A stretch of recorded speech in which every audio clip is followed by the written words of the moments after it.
जय जगन्नाथ जय जगन्नाथ जय जय जगन्नाथ।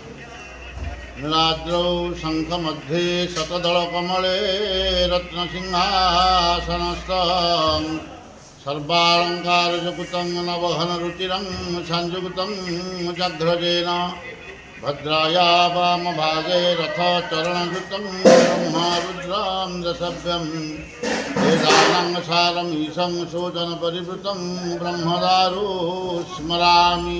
जय जगन्नाथ जय जगन्नाथ जय जय जगन्नाथ। आज रथयात्रा उपलक्षे कौन कहे भक्त मैंने बहुत समागम है कौन कहे? प्रत्येक वर्ष पर एवर्ष भी सेमती अनेक लोक समागम ये प्रभु कालियार डोरी जहाँ को लगुच सी आस्ते आस्ते आस्ते आस्ते जाशुणी आपे आपे आसुँच चारि डोरी से पड़ जाऊँच। भक्त भगवान मिलन आज भगवान आज रत्न सिंहासन ओह्ल आज भक्त को दर्शन देवे। हिंदू मुसलमान ख्रीस्टियान जिते सब अच्छा धर्म सब धर्मर समन्वय जगन्नाथ महाप्रभु क्यों भक्त क्या अपेक्षा कर किए क्या भल पाए तेणु जगन्नाथ महाप्रभु रत्न सिंहासन ओह्ल आसी समस्त को दर्शन देवाई आज गुंडीचा मंदिर में प्रस्तुत होती। माँ भी सफाकार अपेक्षा कर गुंडीचा राणी अपेक्षा कर मो कोल को मो पुओ फेर केते आनंदर कथा। रथत्वं वामनं दृष्ट्वा पुनर्जन्म न लभ्यते।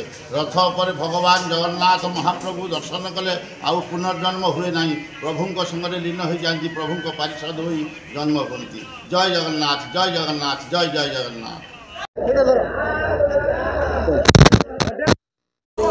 मंदिर नरसिंहपुर दीर्घ 67 वर्षर पदार्पण कर 67 वर्ष पर बहु घात प्रतिघात पर ये मंदिर जो आम मंदिर आगर सामने अच्छी से 8 वर्ष है आमर ये रथयात्रा जाकजमकर होची।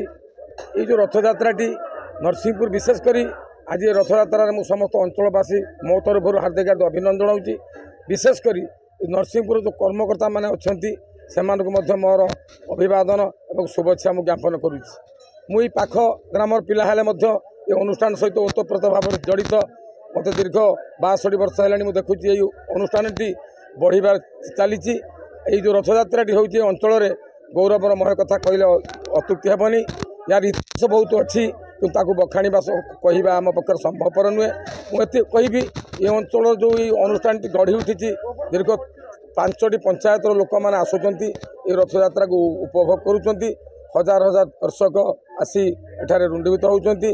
आमर जो जगन्नाथ बलभद्र सुभद्रा एवं चतुर्धा मूर्ति को नहीं ये अनुष्ठान गोटे आमर मंदिर होती रथ होती रथर सब ठाकुर चतुर्धा मूर्ति विद्यमान करिसेंती।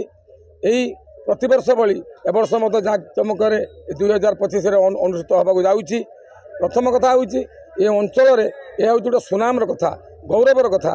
कारण जो अनुष्ठान छुट्टिया होती दिने तार कालक्रमे समय अनुसार आज विराट रथर परिवर्तन होती विराट मंदिर अनुष्ठित होती।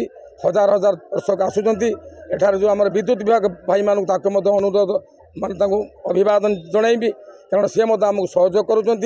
धोसुरी जो थानार अधिकारी आरक्षी बाहिनी से आसिक सहयोग करुँच धन्यवाद देमी।